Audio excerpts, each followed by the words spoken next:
Hello everyone, and thank you for joining today's webinar. We'll be touching on the topic of uncovering hidden gold, how AI can spot and prioritize untapped market segments. Just in case, I'm sure the participants and the people joining us today, in case they weren't aware, my name's Daniela and I'm part of the team here at the Oxford College of Marketing. I support students with inquiries, anything to do with our qualifications and just kind of, being a helping hand. Martech Club is typically and is always hosted by Robyn, and Robyn is a self-proclaimed nerd who was put on this earth to help organizations and individuals understand more about marketing data and demystifying Martech and make complicated things more simple. And yes, so she's very, very qualified to lead today's talk, as always. And we'll have her presentation, and then there'll be plenty of times throughout, if we'd like to make this as interactive as possible, for people to drop questions in the chat that I can raise to Robyn for her to answer as we go through. But yeah, thank you for joining us during your lunch times. Yes, I think I say this every week, but I am so privileged that people join in on a Monday. But me being the nerd that I am, I would definitely have signed up to this many moons ago. But today's session is one that is dear to my heart. And it is because brands and organizations and marketers are consistently leaving opportunities on the table purely because they can't see those kind of untapped opportunities that actually exist within the data that you've already collected within your MarTech stack. And as AI becomes more prevalent, we get more access to it. It is integrated more and more into the kind of technology and tools that we have access to. It's actually becoming easier, quicker, and more accessible to do this repeatedly and effectively, right? So today we're going to look at the ways that you can go away straight after this session and actually look at your data and see what untapped opportunities you are currently not marketing to, didn't know existed, or aren't facilitating within your kind of MarTech and your marketing overall. So it's quite a fun session. And I think you'll be surprised how easy it is when I actually go through where you need to look and what you need to do. And then at the end, I will also go through 2 case studies where you can kind of look at how brands have already done it. Big, wonderful, beautiful brands that we know. You will definitely know the logos when they come up. But we can take what they did. You can either go at it at the same kind of space or kind of energy that they did, or you can minimize it for your own organization. So, as Daniela said, I am Robyn Macmillan. I am a huge marketing nerd, and my lifeblood is data and MarTech. I'm an experienced digital owner, and I'm a course tutor at Oxford College of Marketing. And it's totally wonderful, actually, because the AI Specialist Awards the Certified Awards start this week. So I have a brand new cohort to go through that for the next couple of weeks. So I'm really, really excited that I get to do that again. And I have sadly sat through and gone through all of the AI certifications that you can currently get as a marketer for this kind of tools and tech, purely so I know that I can give you the best scoop in kind of what's going on in this world. So today is quite a big, heavy, wonderful topic. So we're going to be looking at how AI identifies those untapped opportunities with precision.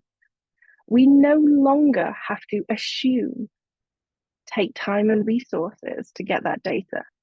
Imagine if you could look into your Salesforce and see thousands of pounds that you're leaving on the table because you're not accurately marketing to a certain segment, which are actually really receptive to you.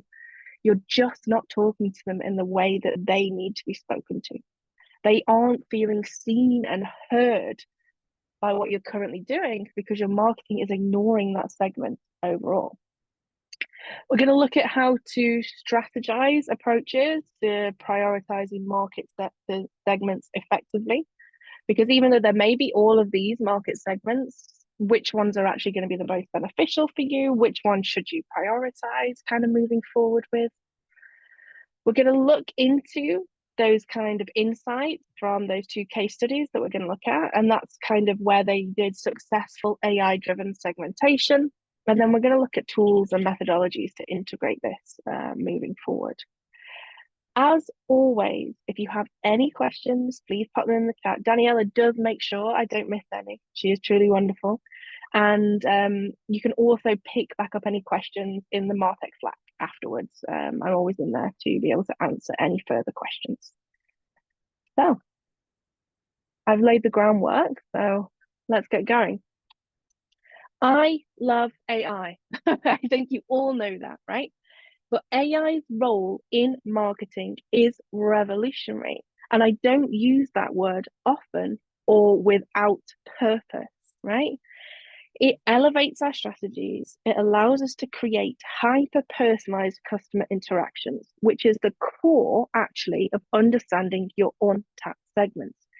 And then once we know that, we can use AI to drive our campaigns in a way where we can iterate quickly, allocate resources where necessary to new heights that we have not been able to achieve as quickly, as easily, and as accessibly as even 4 years ago. Yeah. And it's not just about personalization and digital optimization. And I keep saying this, it also serves as a powerhouse for recognizing these untapped opportunities, because with AI, we can quickly reveal hidden market segments that actually are going to propel your growth. They're not just an assumption anymore.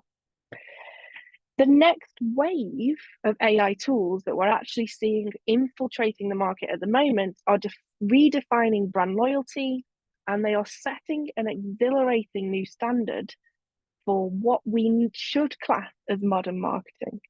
I don't think any of you disagree with me there, right? Yeah, no one disagrees with the fact that the AI within marketing is changing the way that we do things and our mindset towards strategy.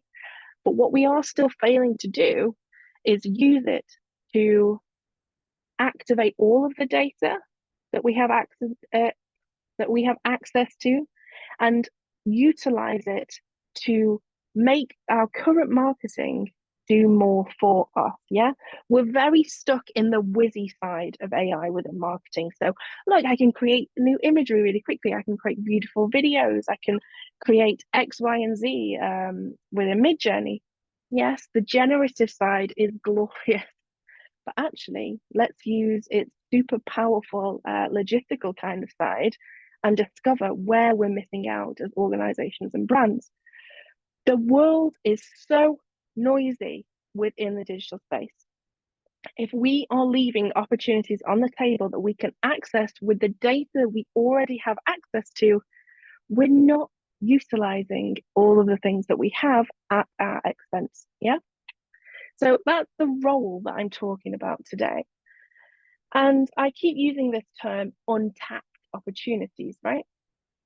And this refers to market segments or product niches that remain largely unexploited by current competitors or are underserved by your existing offerings.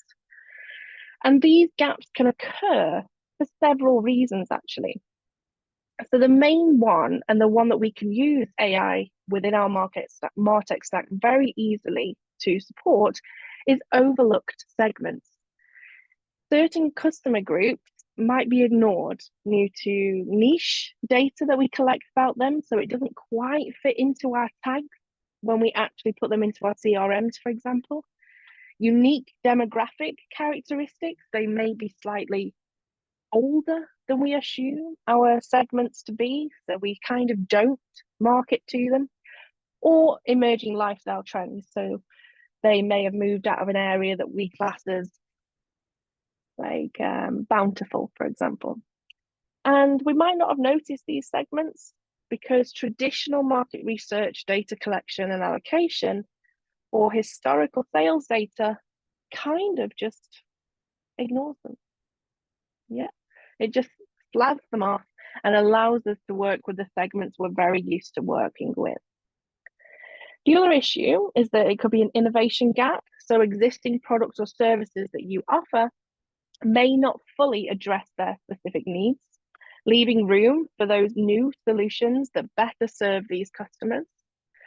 This often happens in rapidly evolving industries, but also industries that have become quite stagnant, such as automotive industries and some educational settings, because we're very used to expecting our segments and our kind of the people we market to behave in the same way over and over again. But it's not that way anymore.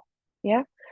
As consumers, we have changed. We are both wonderfully blessed and cursed by the content and the amount of content that we are kind of absorbing all the time. And because of that, we are used to these traditional kind of funnels and one message for one segment kind of thing. And it's just not hitting the mark anymore.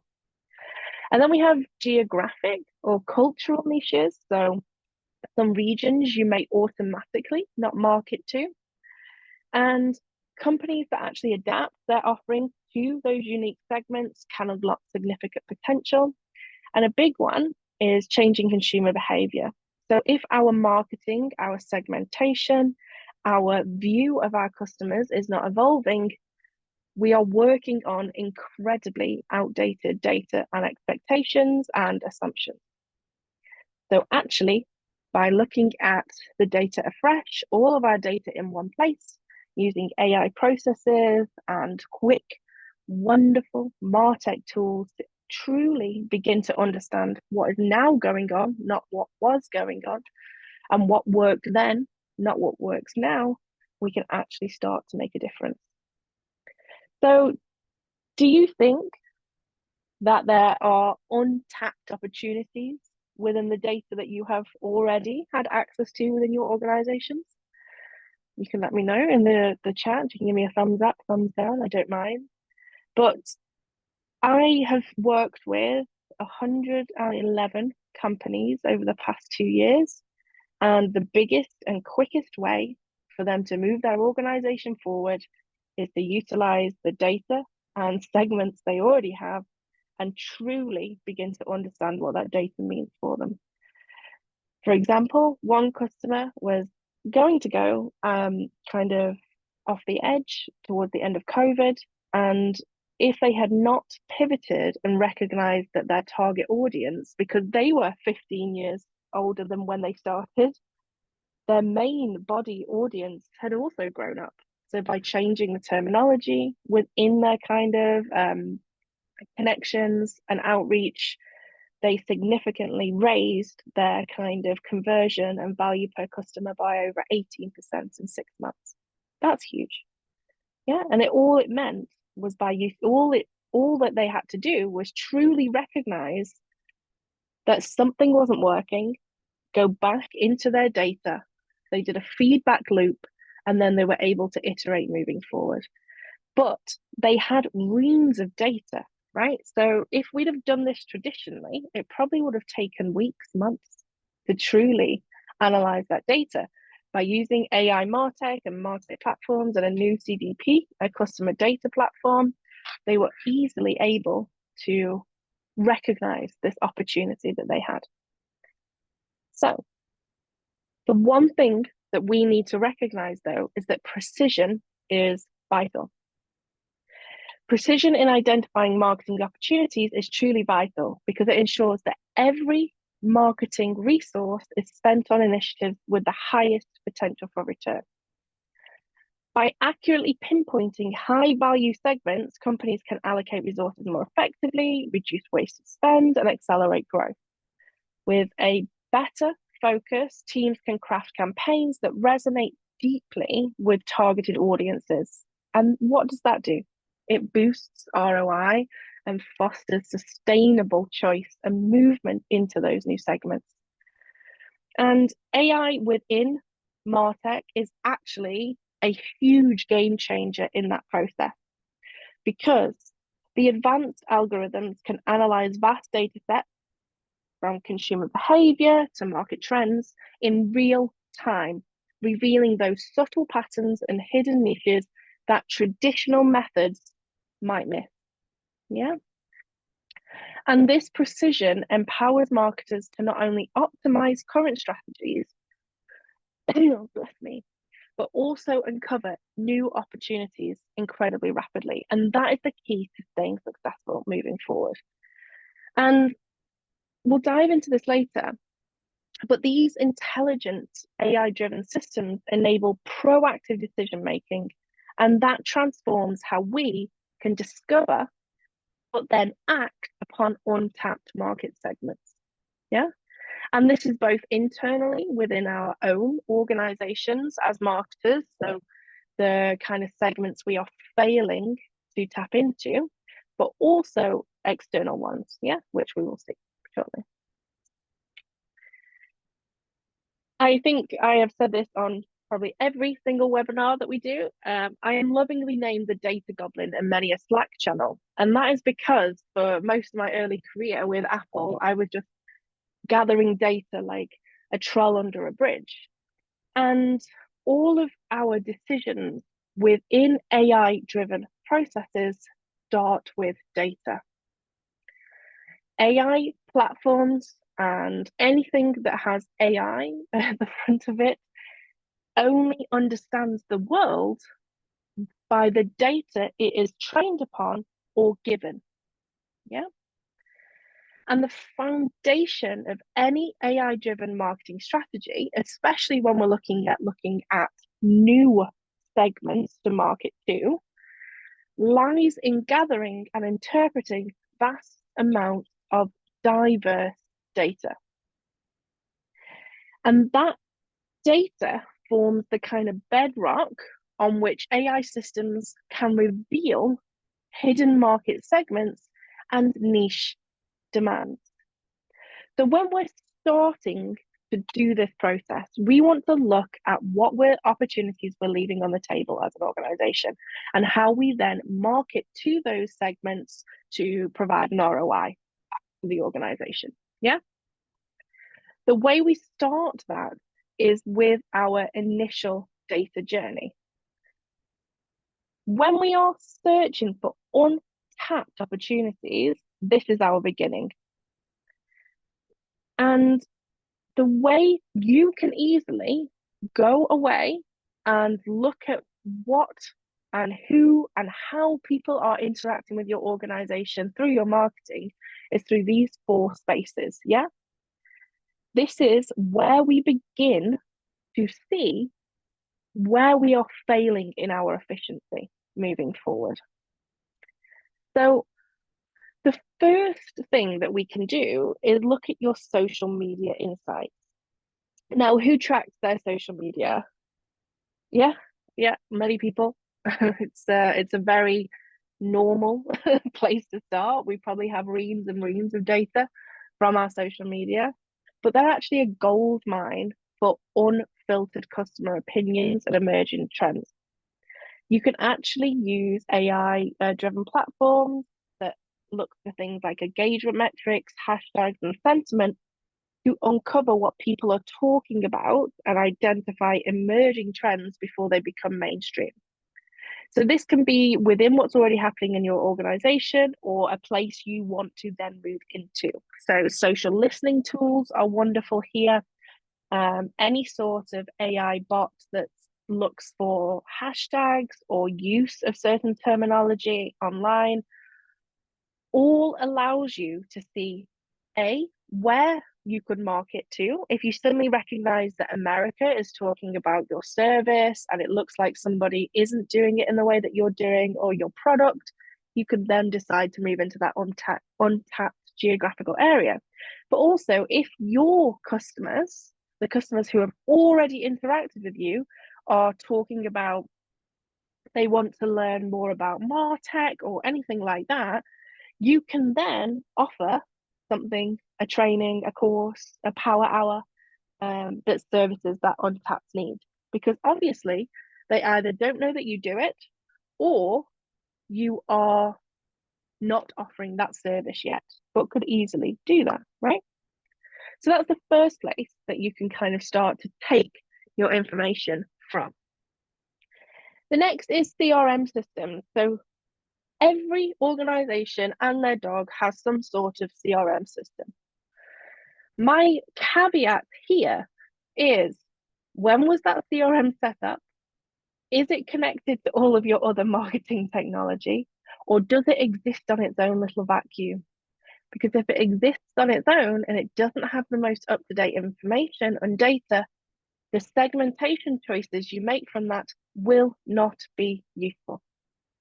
Yeah, because you're making decisions and iterations and changes on data that is potentially outdated.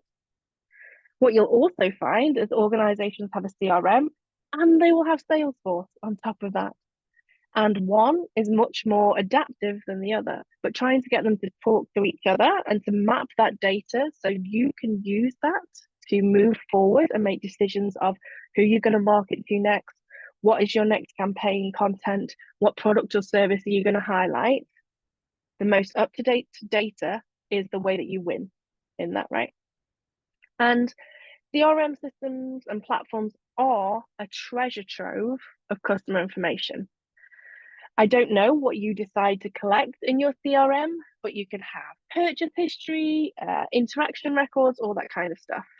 But by mining that in a structured way, AI can allow you to detect subtle patterns and behaviors that signal an underserved market segment within your organization or an opportunity for innovation. My biggest worry here, which I would like you to also take part of this worry with you, is that you need to know how well looked after that CRM is, how up to date that data is, when does that CRM pull information, how does it clean the data inside, are there duplicate records, and the list goes on. But if it is done correctly, it is a glorious way to recognize, oh, we're actually ignoring this age range, or we're favoring this gender, and actually we could do a campaign that allows us to tap into that other side of that statistic. You can also do things like web analytics. So crack open a wonderful GA4 or whatever you use to kind of track your web kind of processes. And every click, page view, conversion on your website allows you to understand that website and the user behavior better. And there are wonderful AI-driven platforms that leverage that quantitative data to map customer journeys. So you'll be able to see who is traveling along those journeys, where the biggest drop-off is, and reveal which aspect of your digital presence is actually sparking genuine interest. You may find that your website is not as effective as you thought it was, right? Or the aspects of your website you thought were the biggest converters are not actually touch points for those individuals. If you understand that, what you can then do is map that against where people came from to purchase from your organization. So taking your website data, matching it with your CRM data, and see if the website is actually working well at all. Yeah. So that's where more of our data journey kind of starts within this. And then you can also do third-party market research. So this is like complementing what you have internally. You can do external research from surveys, industry reports, and economic indicators to provide a broader market context. If 6 years ago, X product worked for you, but it's starting to not get the same return on your marketing strategy that it used to, have a look at what is going on externally within your sector. Because if all of a sudden that has changed, that course content, or all of a sudden mentality regarding X service or product has changed, then you are going to be able to see those patterns starting to correlate. And by starting with robust data collection and integrating multiple kind of sources, your MarTech platforms then provide a comprehensive view of the customer landscape. If you're only looking at your social media insights, you're only looking at your CRM, or you're only looking at your web analytics, whatever else collects data within your marketing stack, you will only see a percentage of the reality.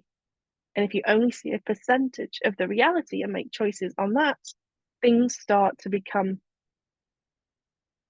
not as useful in the changes that you decide to make from that kind of collection. Does anybody else have that kind of problem where their data is siloed across their kind of marketing stack? It's very normal. A lot of organizations have legacy products that just sit there. they do something within that kind of processes, but they hoard data and generate data. So that is going into that system. So things do need to be checked for relevancy, right? And the data needs to be cleaned. Yeah. And if we don't clean data and make sure that we understand where it came from, if we can use it, we have incredibly skewed outputs. So those new market segments, those new wonderful things that you want to try and kind of market to, those untapped kind of segments, all of a sudden, those choices will not reap the rewards that we are looking for. So accuracy is critical. So dirty data filled with duplicates, missing values, or outdated information can mislead your algorithms, resulting in skewed insights. Without thorough cleaning, the patterns that AI detects may not reflect true customer behavior. So that then leads to misguided marketing strategies, right? And then we need to look at consistency across data sources. So when your data comes from all of these wonderful places, they're in such different formats or conflicting records. And this means that they can't be compared easily until they are kind of sorted out. And standardizing and cleaning this data ensures that all information aligns, allowing for more precise analysis moving forward. You can also do things like enrichment for depth. So this involves augmenting your core data with additional details, such as demographic or behavioral information. And you find that out from your CRM or your social media. Yeah. So combining that data together. And then using clean and enriched data improves the performance of what we get out of AI platforms or models. You will often hear that if you put any rubbish data into any AI-driven platform, you will get rubbish out. And that is true for this too. And the whole point of this is we want to be able to look at what we are leaving on the table as organizations and brands. Within all of the Martech sessions that I run, I talk about understanding what truly drives the tools that you utilize. Yeah. Does anybody use Salesforce, for example? Yeah. Do we know what AI runs Salesforce? No. Does anyone use HubSpot? Yeah, probably. This, does anyone know what kind of fuels that? Is it predictive analytics? Is it a LLM? Because all of these different bits of AI technology all have different purposes. Yeah. And to achieve the data kind of segmentation and things like that we're looking for, we want an AI platform or model that does predictive analytics and trend forecasting really well. And what we're looking at there is machine learning and that kind of thing. So when you're looking to be able to do this and you're looking through the technology that you already have within your MarTech stack, have a look at that foundational technology and what that truly does. Yeah, because Salesforce does it totally different than HubSpot, for example. And the way it does it and the information it can provide you is totally different than HubSpot. Yeah, so you need to also have the right tool. And Predictive analytics leverages machine learning and advanced algorithms to look ahead. That's what we want to be able to do within this, and identify emerging trends and shifts in consumer demand. And that's a key element for proactive marketing, because how are we trying to stay ahead at the moment without this? If you're not doing this, you have to be visible in so many spaces. You have to be quick. You have to be generating new things incredibly quickly. You've probably got 6 or 7 kind of campaigns going on all at the same time, when actually we can simplify it a lot by using that iterative data that comes out of these new platforms, or the platforms we've had access to for years, which are now super powered, right? So if we look at this kind of process, if you have a tool, an AI driven tool that uses machine learning models, the algorithms at work are things like they can identify potential changes in consumer behavior, such as a shift in demand for a product feature or an emerging preference, before they become obvious. So they can take massive amounts of data and see those micro changes that are leading to a segment change or a market shift. Yeah. And we need to be able to be aware of that as soon as it happens, because or else we will be marketing with waste. So we will still be doing the same thing, even though our audiences aren't recognizing that anymore, or aren't connecting with that within any sort of sales journey.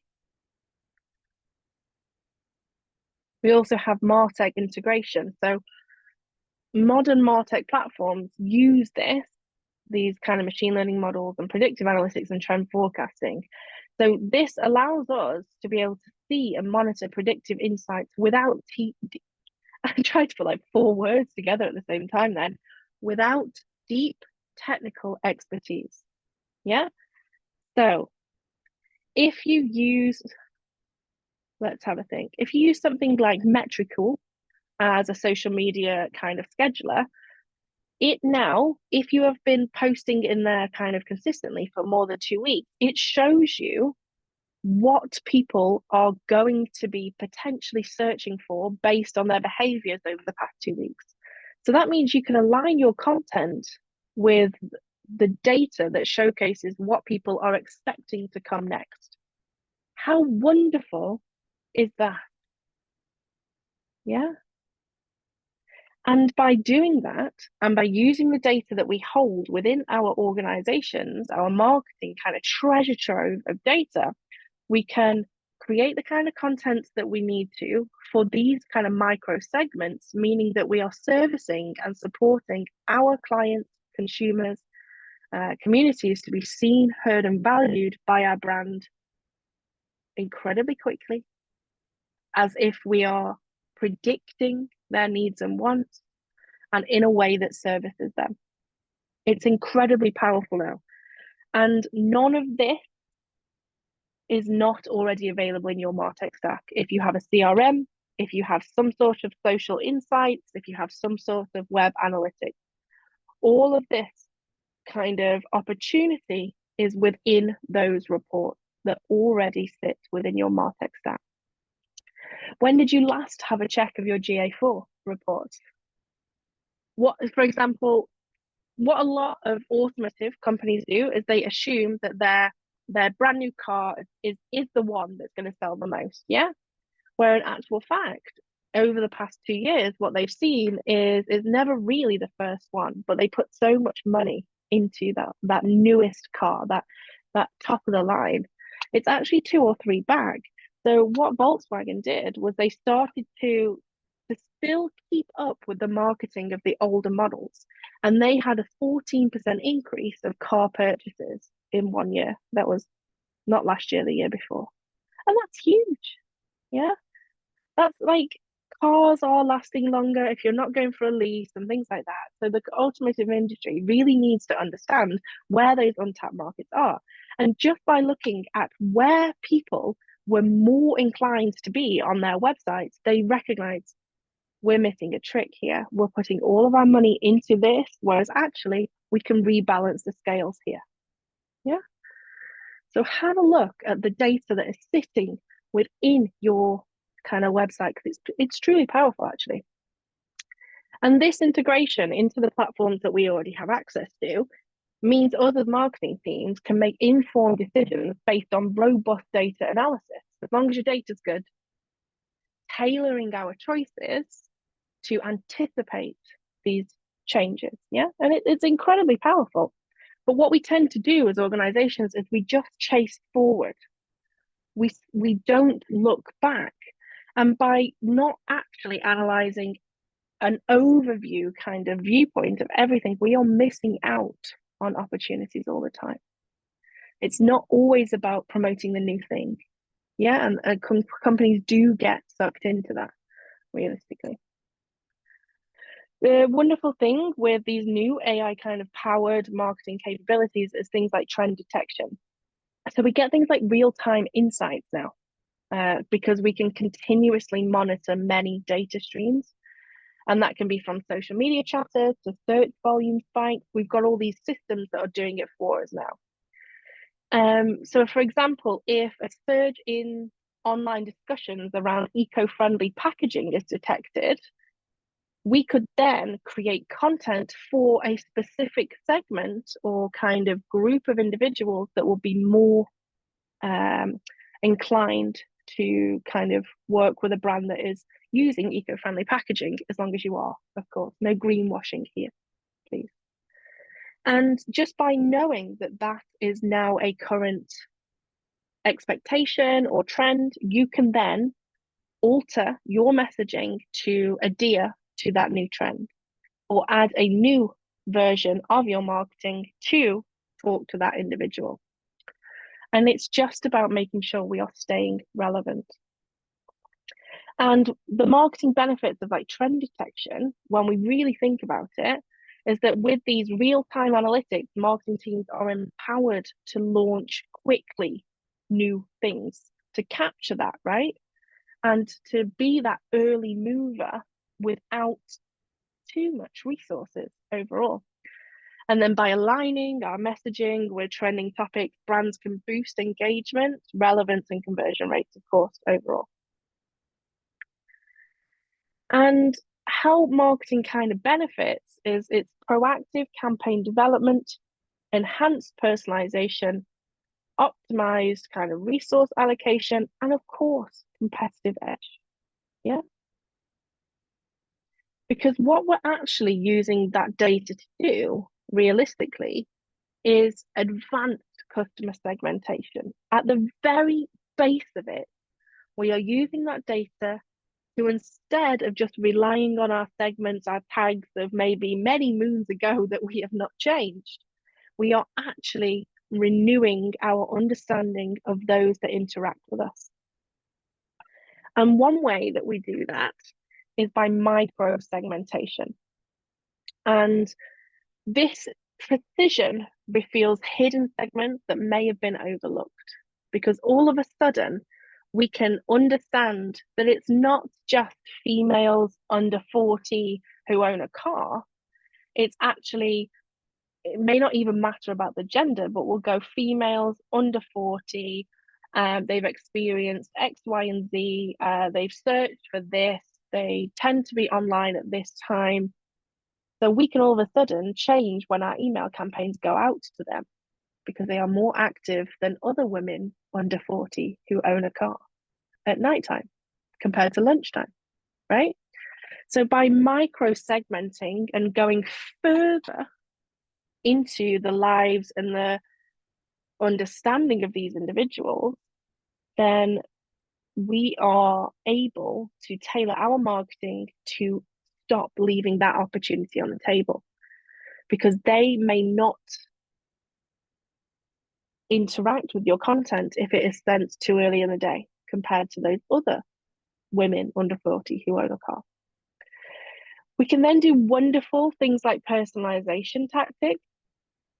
So personalization increases engagement and conversion rates. So within these micro segmentations, yeah, so instead of just 6 segmentations, we can go up to like 50 of the same kind of micro segmentation.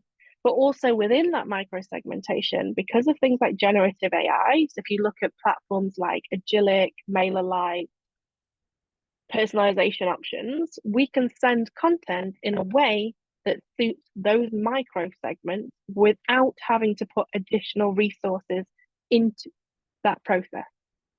Yeah. So all of a sudden it can change the length of the email, which email goes out, the content video that we send out, if it's in 16:9, if people are younger than a millennial, rather than kind of the real kind of shape. So we're just enabling our organizations to truly connect with segments that are truly receptive to that content. Because what is happening is we are piling individuals into funnels and processes and CRMs on a very high level understanding of them. So we're already alienating over 70% in our emailing list. Let's just go for a general emailing list. Yeah. Women under 40 own a car. 70% of them have additional marketing needs than just those kind of tags, and they need to be marketed to in a different way. And that is leaving that most of that segment on kind of tapped for your organization, even though they are part of your marketing processes. Think about how many emails you do not read, how many ads you do not connect with, how many digital marketing processes you do not interact with. Because obviously, you know what they all are, being marketers. We know, we can see, right? But imagine if those organizations spoke to us in a way that we truly connected with. If an email lands in my inbox that means I have to scroll to understand, I ain't scrolling. Yeah. If they actually saw how I looked at data and understood what my kind of behaviors were when it comes to content, you know that if you send me a reel with a cute animal in it, I am buying whatever you're selling. And that is the difference now. We have short attention spans. We are not able to service as well all of these kind of individuals without this technology. There's just too much kind of going on. So the practical steps and considerations to do this are, let's look at tool kind of selection first. So you need to align with your data sources. I want you to go away and look at how good your data sources are and how connected they are.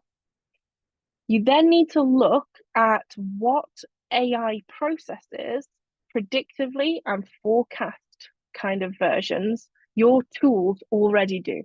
I don't want you to add anything else into your MarTech stack. I can probably bet a bag of Haribo that you will have the right tool already. Yeah. Every tool is now AI powered, so go and use it, because realistically, it's ready, it's waiting to give you that insight. My only caveat is make sure that it is scalable and flexible. So if you are looking to grow, make sure you have an understanding of what data you can connect into these systems, just in case there is a boundary, because not all systems have all API connectivity. Yeah. And then have a look at your integration and collaboration. Who needs to talk to who? I know it's like such a cliche, but sales should love marketing and marketing should love sales, right? But a lot of the time, there isn't that connectivity. They hold on to one set of data and the marketers hold on to another. So we're not really working together. So let's start bringing those kind of data streams together. And that's when I say that your sales team may have sort of like Salesforce, for example, but your marketing team may use HubSpot, and it's just not great. Like, it's just not great. So pull it all together. Look at things like a CDP, a customer data platform, where you can unify your data and talk to each other regularly. Actually have meetings that are worth being meetings. Yeah. Talk about where the data is coming from and what you're going to do with the data moving next forward. As with everything, there are ethical and privacy concerns when it comes to using AI to decide what segment or what market an individual goes into. So make sure you're up to date on your regulatory compliance. You have good, transparent data usage, and you have good security methods within your organization. And then also look at this as iterative. This should not be stagnant, right? This should move with you, yeah? And look at feedback loops, A/B testing, and adapt and evolve. So if anyone's been to my kind of talks before, I am going to talk about Netflix again. I apologize. But what Netflix actually did to tap into their new market was, oh, there's Netflix, was truly glorious. So what they did was that Netflix amassed an enormous data set, yeah, by monitoring not just basic metrics. So that is what the problem was initially. They stopped collecting data at the bare minimum kind of things. And what this led to was that they were believing that people enjoyed comedy or whatever on very lightweight kind of references when it actually came to understanding an individual. So when Netflix actually went a little deeper and went more detailed in their connection, they started to actually understand what true segmentation could actually do for them. So they started to do things like watch behavior, so rewatch frequency. How often have you put Shrek on in the past 2 years, right? And what time viewers watch content. Interaction signals. So they actually did things like detailed pause and play habits, scrolling behavior, search queries, engagement kind of metrics, how long users truly lingered on a title before using to watch. And what that allowed them to do was incredibly detailed segmentation. So they did things like putting their audience into taste clusters, that's what they classed it as. So they did collaborative filtering. So this is where they put users with similar viewing patterns. So if two users share a significant overlap in their viewing habits, the algorithm infers that their tastes are likely similar. So it was able to learn much quicker. Yeah. So if this one person that behaved in the same way as this person may like that film that the person kind of wanted to watch. So then they could market that film to them hyper personalized. They did things like hybrid models. So they often combined that with kind of content-based filtering. And these models use both the user's past behavior and the attributes of the content. So if they were really into scary horror movies, they looked at the directors and then linked with other people that searched that. So they used almost like a web of knowledge within their kind of segmentation. We often forget that we are human, that we are kind of connecting with, right? So we have many more behaviors than just click or kind of scroll. We do so many more things. If on your website somebody is waiting or taking a lot of time on a website, it shows two things. Either your content is a little bit difficult to understand and they don't know where to go next, or two, they are super into it and they are maybe type A and they are really absorbing it before they make a decision. And how often have you checked that data or even considered that as part of your strategy? If we're looking at trying to get people onto an online course, for example, what other courses is that person searching for that comes to you? What are their keywords that they're using on social media? How can you use that to send emails with really good hook titles that pique that kind of interest? There's loads of opportunities. We're just not facilitating them. We're very stuck in our traditional kind of method still, with all of this left on the table. And then the action and outcome is that this allowed this precise segmentation and now Netflix to serve hyper personalized recommendations, enhanced user satisfaction, reduced churn, increased engagement. Why are we leaving this behind? Why are we not looking at the data we have access to, analyzing it in a way that is now like foreseeable with the AI-driven platforms that we have access to get those insights and making decisions on those untapped segments internally and externally?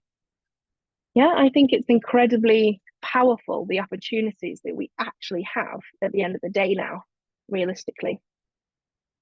So Netflix success lay in its rigorous approach to data collection.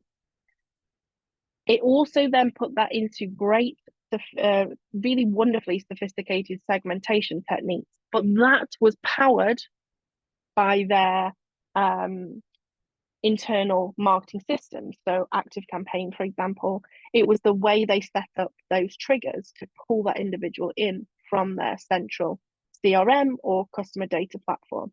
It's not like they did this themselves. Yeah, it was platforms that allow that kind of data and understanding to segment those individuals and then deliver that content or create that content or push out that campaign. Yeah. So it's incredible, really, I think, what we can actually do.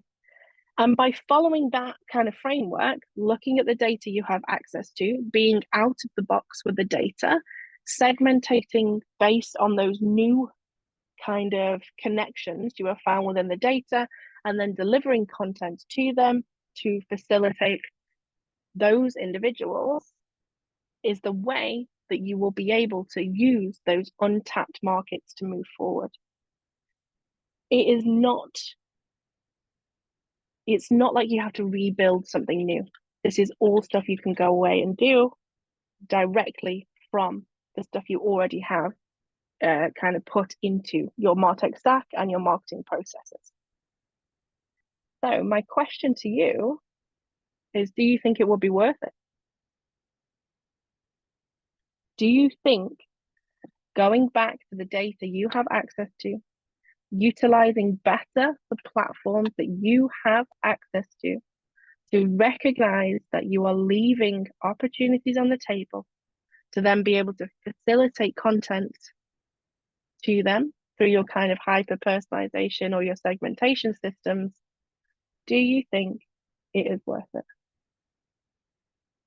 I definitely think it's worth it, because it is all stuff we have access to. And if you go through what we've gone through in this session today, you will be able to immediately start to see those kind of gaps in your opportunities.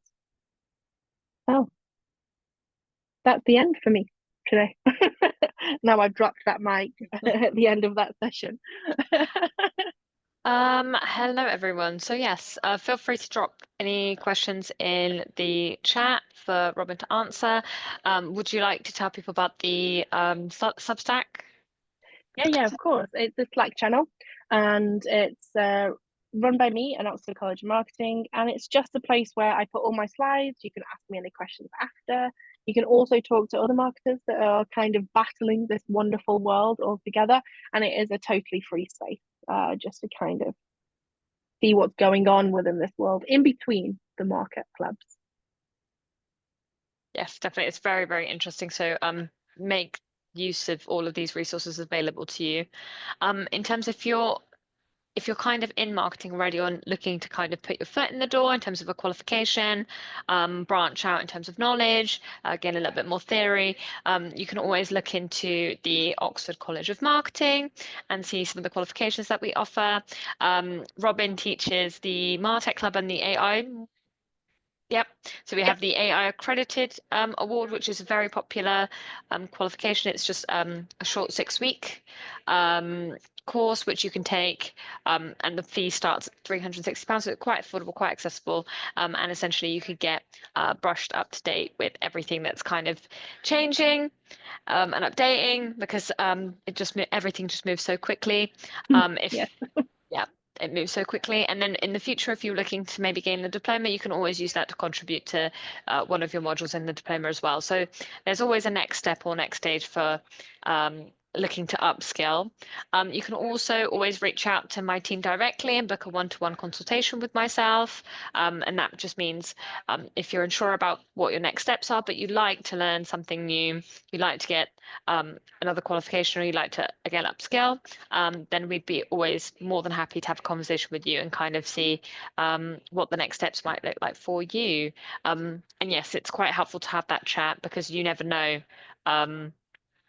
what's available, essentially. So yeah, that would probably be the next point of contact to get a hold of me and my team.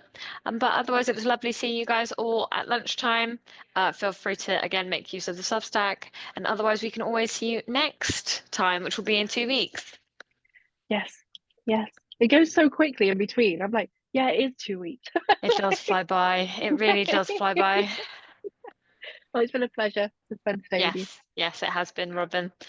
So see you guys in the next 2 weeks. Bye.